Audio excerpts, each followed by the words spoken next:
also like to do would be to welcome Jacqueline as well. We really appreciate her being here. And it's really just going to be a conversation between Jackie and I. So Jackie, who is Jackie? So once again, good morning and thank you very much for the invitation. I have been Catholic for all of my 49 years and Mass is usually at 12 o'clock for me. So my local priest is going to be shocked that I made it here by 9 o'clock. So I think he'll expect to see me at 10 o'clock or 10 o'clock service and not 12 noon. So who is Jacqueline? So I am Kenyan born. I'm a human rights lawyer and I've been a human rights lawyer now for some 25 years. I've always thought that I lacked the patience to teach, or at least I thought that when I was younger. But I'm now a lecturer. I lecture at Queen Mary University, and the course that I'm lecturing on is politics, advocacy, and influencing change. So really focusing on social justice. In addition to being a human rights lawyer, I do a lot of leadership training for executives. But along the way I discovered that the more successful you get, the more support that you're given. That actually it is the young people who really do your skills. And so I spend my time not just with development for established professionals, but also for young people between the age of 30 and 35. I was surprised that 35 is still considered young. But there you go. In addition to that, I am involved as a consultant and special advisor. The special advisor bit my mother really likes, but she thinks that I'm working at the White House, which I'm not. fancy title, but consultant and special advisor, helping organizations think about equity, diversity, inclusion, and belonging. In addition to that, I sit on several boards, and I think the one that you might be familiar with is Comic Relief. I've been on the board of Comic Relief now for almost 5 years. And the last call actually that I do, it's a mouthful even for myself to repeat it. But at the core of all that I seek to do, I think is centered around social justice. I believe that my purpose that God has given to me is to support individuals and organizations to fulfill their potential. So we're very limited resource. I can't really do much on my own, but I believe that inherent in all of us is the ability to change things, to create a more equitable society. So sorry for this long introduction. That's fine, Jackie. I think, as you can see, Jackie has a really wonderful background, especially in the space of race relations, which is why we felt it appropriate for her to share her story here with us.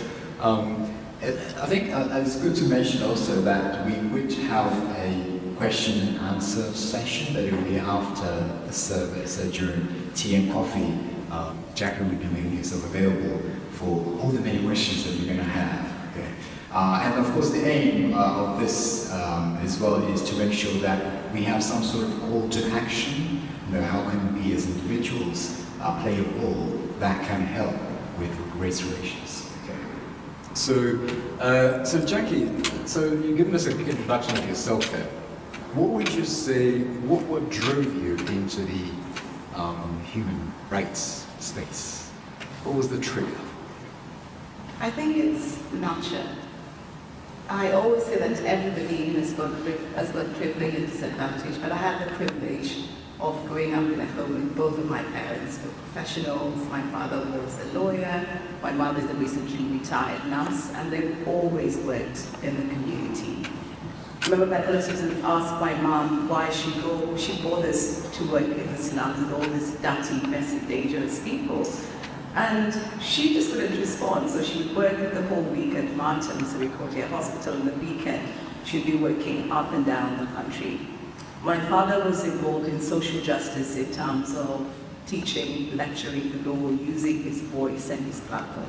So I think, I don't really have an answer, but asking me anything that I was influenced by what I saw around me. So I suppose that were my role models, an example that you shouldn't leave for yourself.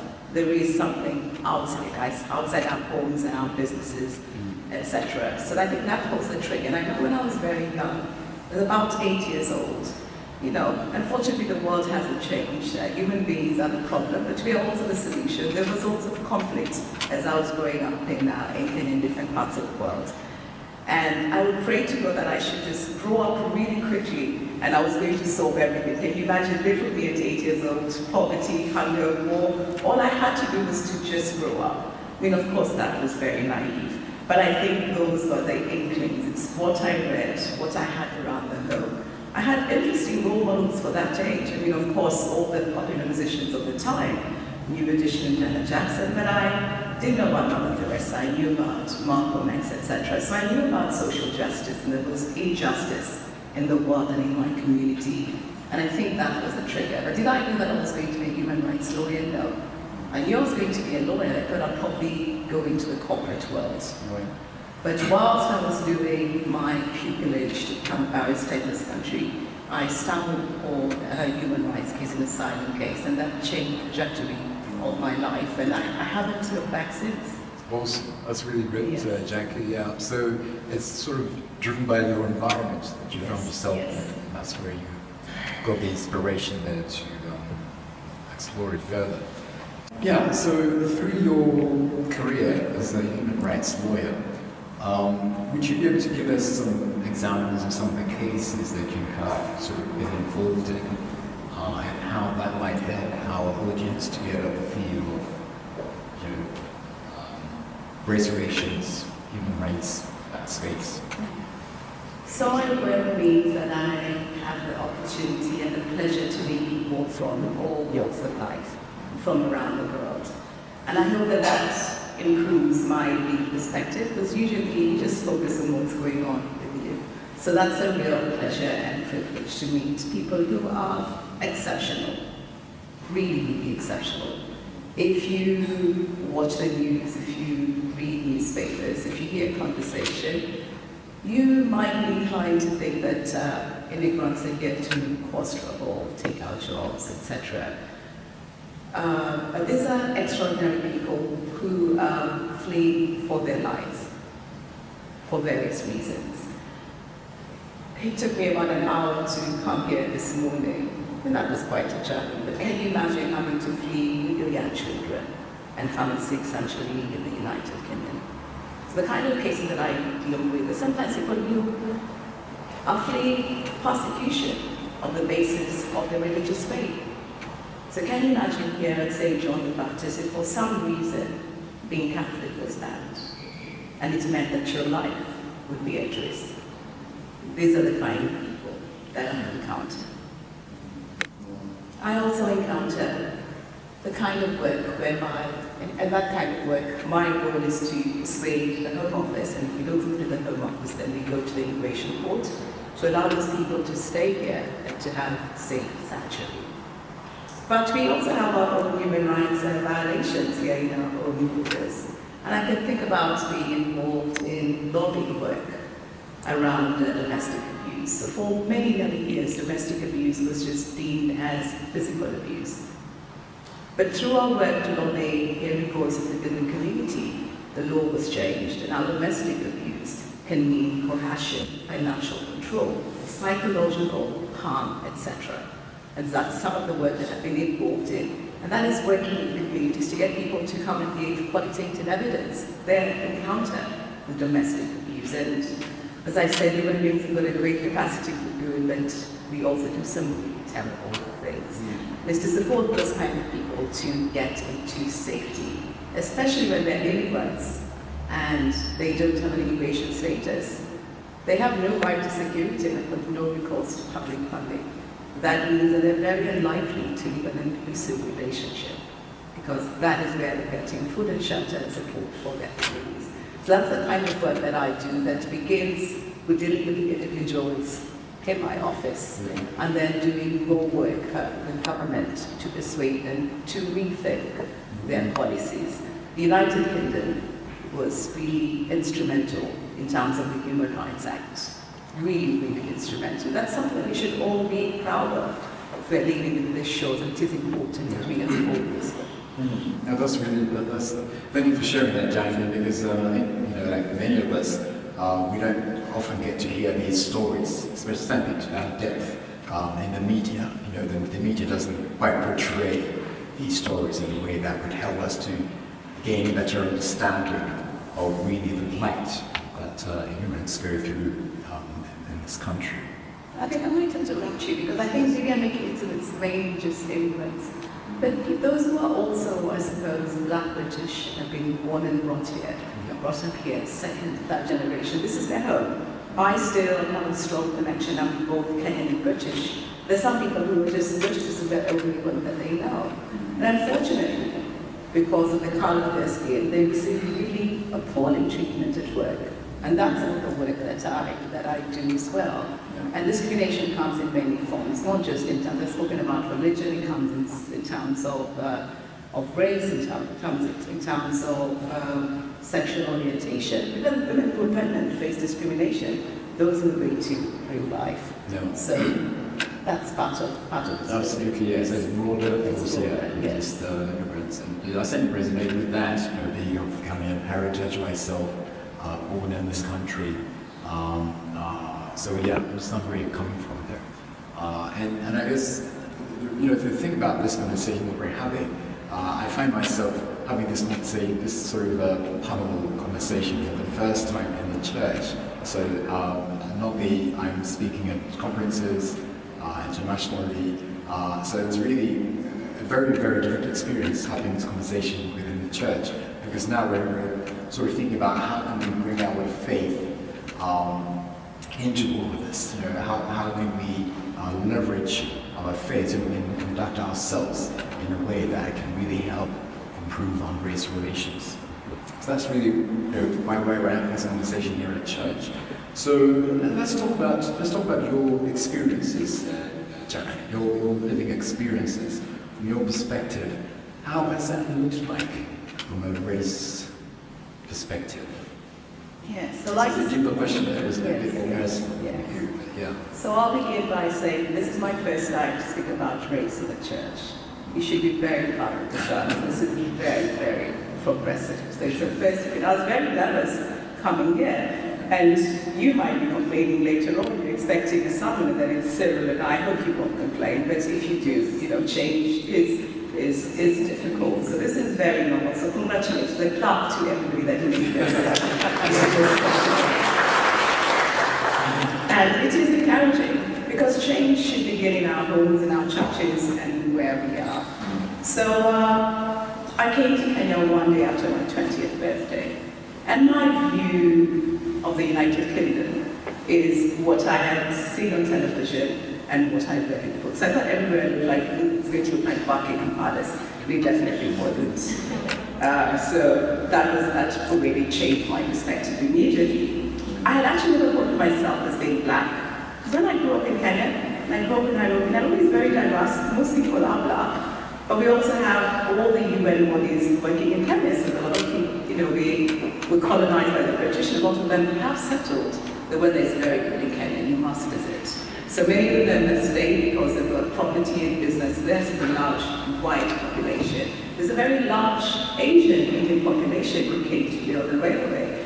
And actually, just in the past 2 years, we now have a 46th tribe. And our 46th tribe is Indian Kenyans, because we acknowledge that they're just Kenyan, they're part of us. It's a way of saying they're just one of us.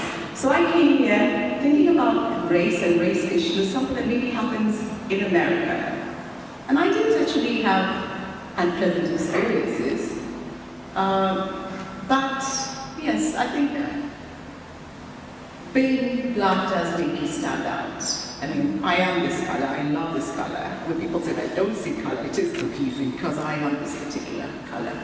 But it means that sometimes when I go to some department stores to go shopping, I get an escort. Could you imagine that? Someone following you around the store, watching your every move, watching you very, very closely. And if you stop by the mirror and you're looking at what you bought, other shoppers might begin to hold their shopping a little bit closer.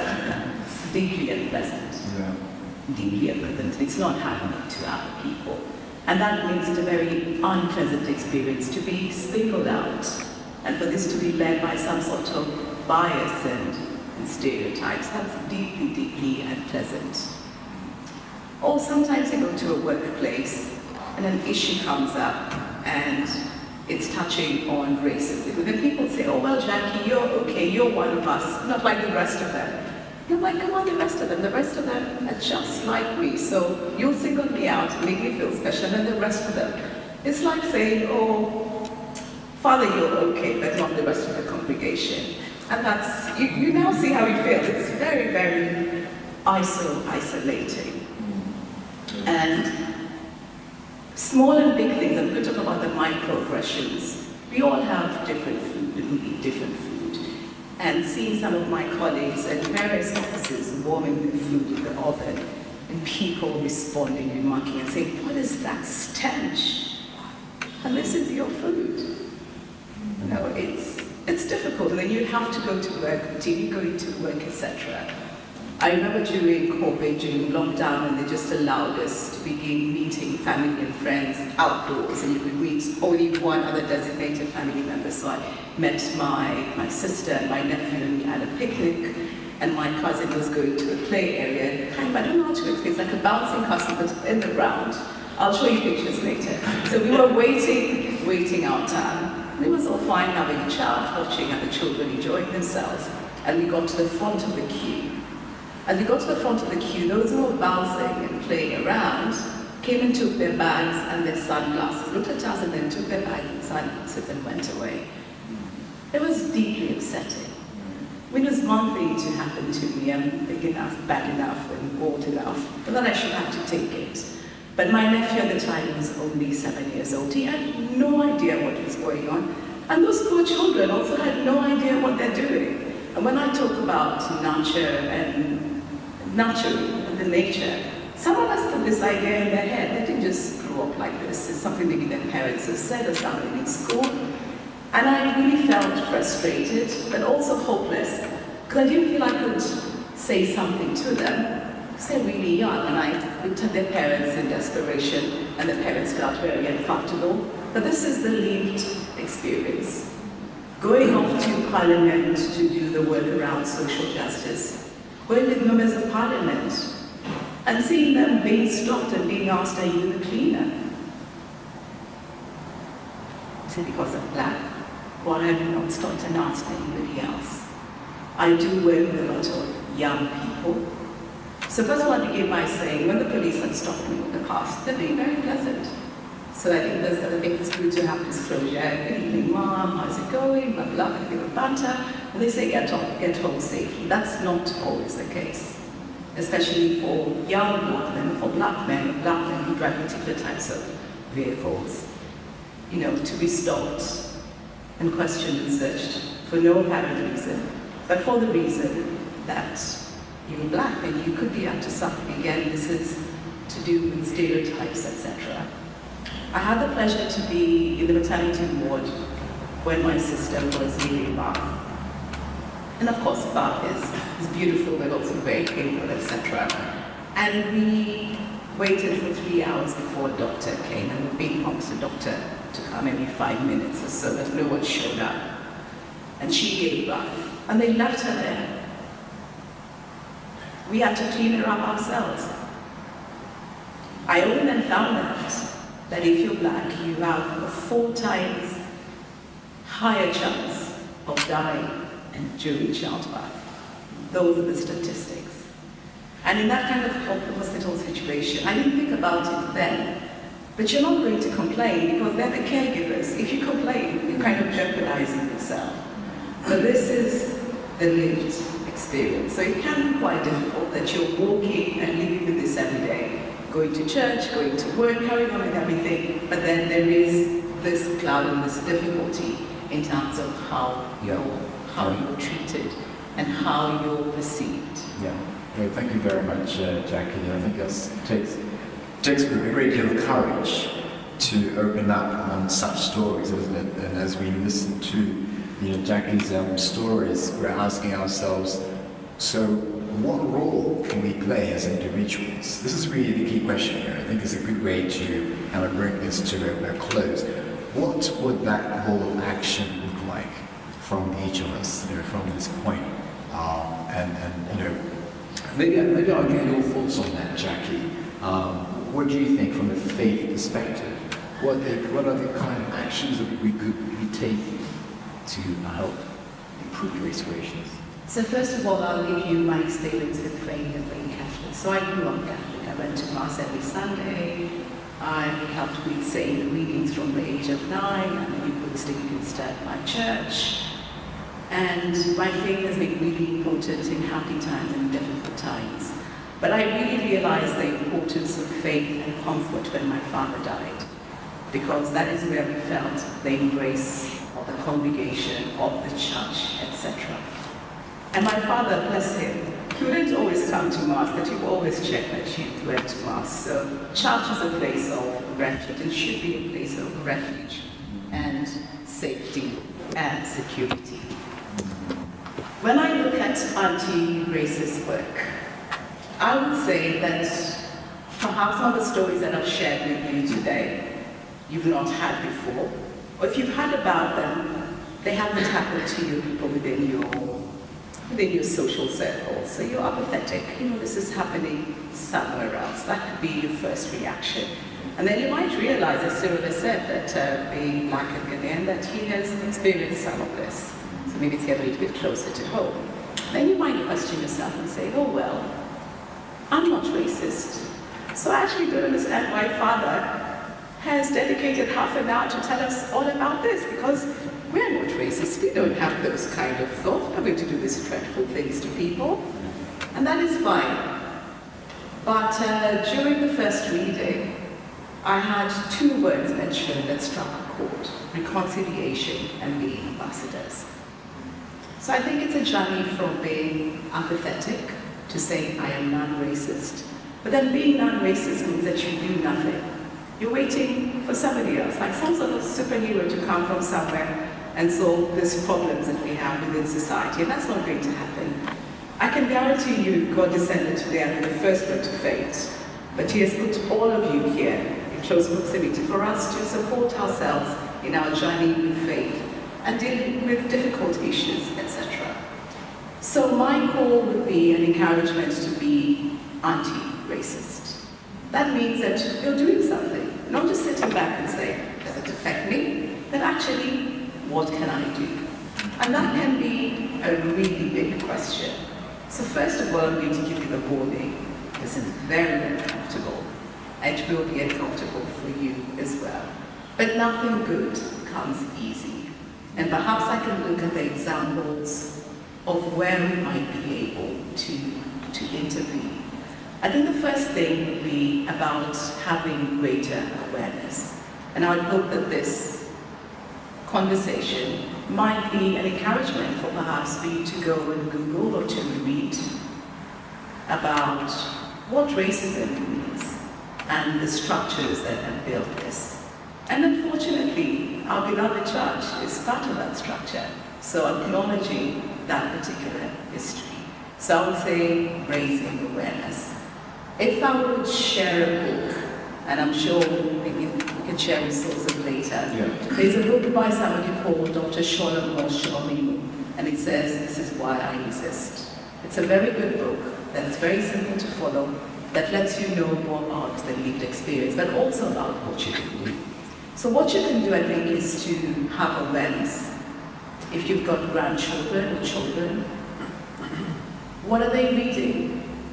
It mustn't be about racism, it could be about racism, but are you giving them a chance to read authors from different kind of backgrounds? So they realize that people, if you're Asian, if you're African, you have a history from the Caribbean. There is something, you tell beautiful stories.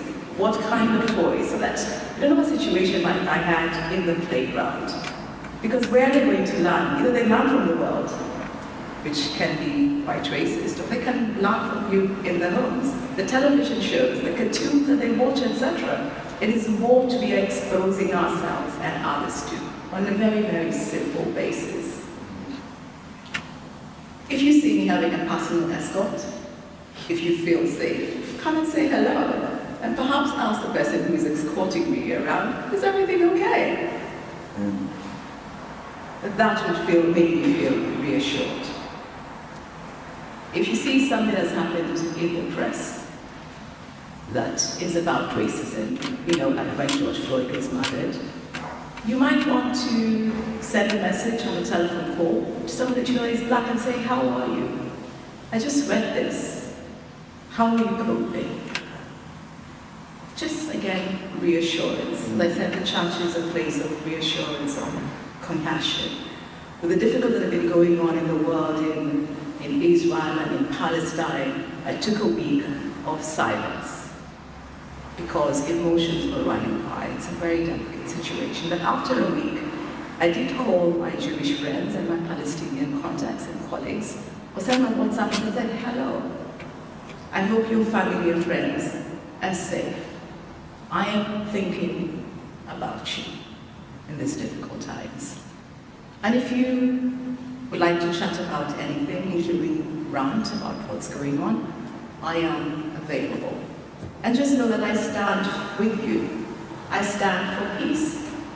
And you can notice that I'm avoiding the politics around it. I'm not making it about religion, about politics, I'm making it about humanity. And some of them have written back to me and called and said, thank you for thinking about me. And there are horrible things going on around the world every day around race. And Cyril and I just walk out of this smile and we carry on. But sometimes having the empathy will be important. I think back about an incident, and I'd gone to mass, actually it was online mass, and online mass meant I could pray with my congregation and go to another congregation.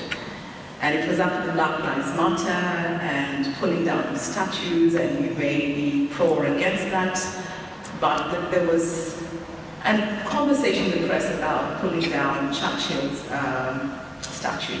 So we're at mass, and the priest during his homily says he doesn't care what is going on, but Churchill is a hero and this is really, really important and everybody else really should stop all this nonsense. So I thought to myself, this is quite strange, this is what we're talking about during our homily. But then I stopped and I said, this is a really difficult time for race issues. And I've come to Mass for comfort, and this is what I'm hearing. And I do acknowledge that Churchill is a very important and respected political leader. But he's also responsible for some serious atrocities in Kenya, in India, in Ireland, murder, rape, some really difficult stuff that you don't expect to hear at Mass on a Sunday. So I listened to all of this, and after the service, I sent a WhatsApp message. I said, Father, that was very difficult. I came to online Mass for comfort. It's a place I want to go for an hour and a quarter to receive comfort. And to hear that was very difficult. But maybe you're not aware. Because I always like to assume this, well, unless you're like outright racist wearing a hood like the Ku Klux Klan, I'd like to assume that you don't actually know. I said, maybe you're not aware. And I sent him some information to look at. Now, unfortunately, he did not come back to me. But what I'm saying is about being mindful and having love. When I remained quiet for 1 week, I was quiet because I was mindful. And so, in our congregation, we all come from various places, not to be silent, but to just remember we should be operating, congregating, and sharing from a place of love. Some of you might still be at work, or you might be retired and do volunteering. You might look and see the places that you're volunteering in your workplaces. How many black people do you see working there? How are they treated? Is your workplace doing anything around this particular area? Believe me, it's a lot easier if you mention it because you have the privilege of being white. It's not something to be ashamed of. Don't be ashamed and feel like, oh God, now they've come to point fingers at me. No, you're white, I'm black, we're happy with who we are. But if it means that you have the privilege to be able to say, what are we doing with regards to anti-racism? It's a lot better than the person who is going through a hard time to have to go and advocate for themselves. It's about being an ally and being supportive. What can we do about this? If you're able to, again, if you're black, sometimes you don't get the opportunity that you require. If you're able to mentor a young person or to open an opportunity for them, that means that you're shifting the dial. You won't change the world, but you're changing the landscape within which you operate. So there are many different intercessions that you can intercede and create change. But I think it's about creating awareness, living our values as Catholics, and looking for opportunities within our homes, our communities, within the church, where we work, etc., to actually say, can we do better? How can we do better? And why is it that all the black people in the lower level of their organization, but not spread across the whole organization? Let's talk about them. Let's talk about how we speak to each other and learn about this difficult issue. So I would say, use your privilege. Although being marginalized because of my color, I also have privilege. I have privilege, as I said, privilege of a solid, loving upbringing. I have privilege of being a professional. And we're very fickle human beings. People get human rights lawyer, they might think I'm like Mrs. Cluey, but I'm not like Mrs. Cluey. I'm very humble, I don't have that background. But because I have this particular role, that means that people do listen to me. When they hear that I'm a trustee at Comic Relief, it means that they also listen to me. And you also have that privilege. You have that privilege of being white, being male, being heterosexual, means that people are more likely to listen to you and to think about the difference. And you can all use that privilege. So when I say, don't think that privilege means that now you should be ashamed of being white or being male or something else. No, I'm really proud of who I am. So I was born, I'm really happy. But what can I use this position to do something? And I can tell that I'm speaking for way too long. I can see Cyril getting a little bit nervous. So I'm going to stop there. We do have the Q&A, but it's to look to see the little things that we can do in everyday life, and then look at the bigger things. You look at the bigger things, you're perhaps expecting government or the community to do something. But what can we do as human beings to lead our faith? Have the awareness, have the empathy, do something, raise your head above the parapet. It's going to be difficult, I can definitely assure you, but doing the right thing is doing the right thing, even if it's difficult. So I think I'll stop Thank you, there. Jack. Thank you, Jack. As you said, we could talk for much longer, right, on this topic, but we're constrained with time. But that's a really inspiring call to action that we can take away from this conversation. Jacqueline has shared. She has demonstrated a lot of courage, as she usually does anyway. It comes naturally for her to share some really deep personal stories around race. And so let's pray, continue to pray for each other, that we go out there to be disciples of Jesus Christ, and in the process help to improve race relations. So let's give a round of applause again for Jacqueline.